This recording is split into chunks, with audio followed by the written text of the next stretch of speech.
actually our last Swampcast. Robbie and I are heading home tomorrow. We've had our fill of Uber, and maybe our last trip here. Probably our last. Well, it will be because next 2 years not going to be here. I don't see it coming back anytime soon. Yeah, we'll see how that goes. But it's been about the quarterbacks here. It's what I'm writing about tomorrow for the next day.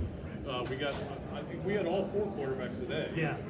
From the 4 teams that were here, and of course, leading off was Kirby Smart today. He's not a quarterback, but he's got a quarterback. He's I'll got tell you that. He does, and although he was wearing the croaky for his sunglasses, that was kind of a weak move. But I came away from there feeling the same way I did about him before. They're a very confident group. They feel like they've got to finish this season. And I think it's going to come down to how they play in November, where they get Auburn and Texas A&M and Florida, of course. They want more, they're saying. They want to take it to the next step. But to me, Kirby was so more relaxed than he was the first couple of years. Yeah. He definitely feels good about his team. But there is one potential problem with that team, the receivers. They don't have any receivers. No, well, they think they can develop them. And one thing I have learned in my vast experience is that there's so many good athletes in the South. Yeah, that you just got to develop them. Player development, that's what it's all about. That's what they're going to have to do with those young, talented guys they've got up there. It's not like a lack of talent. They're all 4- and 5-star guys. Yeah, and Texas A&M was today as well. They're a very confident group, even with their schedule they've got. Jimbo Fisher was saying, hey, to be relevant, you got to play hard, tough teams, but it may not work out for them. I tell you, I went back and looked at our predictions, and I still don't know what to do with Texas A&M. I know they're very talented, Pat. Yeah. They have to play Alabama, LSU on the road, and then Clemson. So I mean, that's a tough trio of teams to take on right there. But Jimbo says we're coming to try and win those games, which is the way you got to approach it. And you got to go to Georgia. Yeah. Which that's not going to be easy either. No. So, and then we had Jeremy Pruitt, and it's funny because my buddy John Adams did this poll again this year and got the exact same results. And it was would Jeremy Pruitt win as many games as Butch Jones, which was 34. 34. And I said yes, because I think Tennessee will be patient with him, and give him time. I think he's building it the right way, Pat. The problem is he doesn't have enough players right now. It's going to take a little bit of time. But to me, I think he's a good coach. He's doing a good job, but he's kind of boring today. Oh, he's boring every day. Yeah. That's what I was talking to their guys. They said, man, it's brutal. They missed Butch because Butch was an idiot. And you'd rather have an idiot coach and for interviews than to have a guy who's just dull. I mean, but he's playing out well with recruits, apparently. He's doing well on that front. So maybe recruits like boring. And that's the thing, and I wrote about this today, the Florida-Georgia talent gap. Is it real or is it just perceived? And part of it is real because you just look at the recruiting, but that's one thing Kirby Smart has done, and maybe Jeremy Pruitt's about to do it, is they've taken, everybody wants to hire a Saban assistant, right? Yeah. But not everybody translates. No, Jim McElwain didn't translate. Everybody's different. The thing to me, Pat, if you take the top 22 for each team, I think they are pretty even. Yeah, but if you look at depth, there's a big gap there in terms of depth. Yeah, I wouldn't trade Georgia's defense for Florida's. No, I wouldn't. And I certainly wouldn't trade the wide receivers. So, no, that wouldn't even be close. But I would trade the offensive line. But you're right. Depth-wise is a big factor.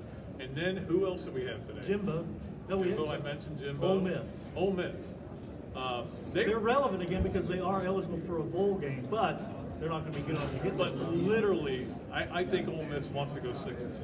Yeah. They would take that right now. They want to get to a bowl game. Go to a bowl game. Was talking to a couple of guys about it. One thing about Matt Corral, who of course was a Florida commit for so long and ended up going to Ole Miss.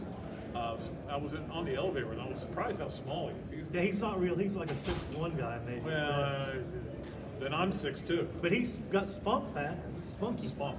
Well, he's got to control his temper. Yeah, he does. We saw that in the Egg Bowl. Yeah, but it's going to be an interesting season for them. And I'm going to write about this on the weekend. You can look forward at Gatorsports.com on Sunday. I am not coming away from this feeling any differently about any team than I did coming in. Usually, somebody smooth talks me, and I like Kevin Sumlin one year, Woody Woodenhofer one year. These are all names of the past. Yeah, and I was thinking, they're going to be better than I thought.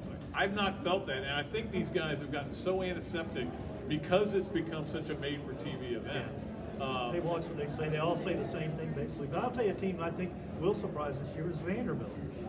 They've got dynamic, I like their offensive players. I like their offensive players. In fact, I put a couple of them on our top 25. Yeah, they're good players. And people got mad at me for doing that. But the highlight of the day for me was talking to the head ball coach who was here. That's always a highlight. Yeah, promoting. He's going to be at the Lyric Theater. They're doing a Saturdays in the South 8-part documentary. They interviewed me for an hour and a half for it, so apparently I'm going to be in it. You're going to be quoted. And you don't want to watch it because of that. You're famous. Not famous, I'm infamous. But just talking to him about being back here in Hoover. I mean, he came to what, 23 media days, right? 12 in Florida, 11 in South Carolina, and he said it's pretty much the same.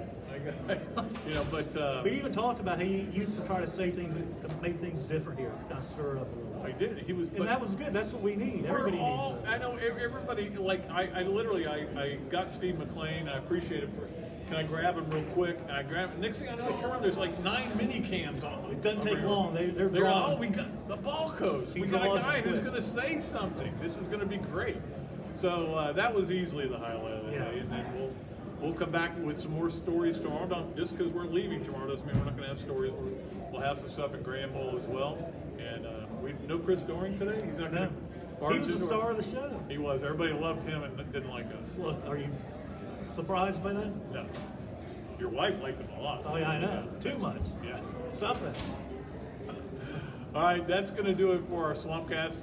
And next one will probably be in the preseason sometime. Yeah. But we'll be coming back at you. Thanks so much for watching these. And thanks to Graham for standing there with his hands in the air, and his hands are numb. We can just keep talking. He's going to get a hand cramp, and those are very painful. He's shaking a little bit like this. I got to work out more. Yeah. All right. That's going to do it. Thanks everybody for watching, and we will we'll be back again. More stories to come, and I hope you guys have been enjoying it. Until next time, Pat Dooley, Robbie, Andreu of the Gainesville Sun saying so long from Hoover, Alabama.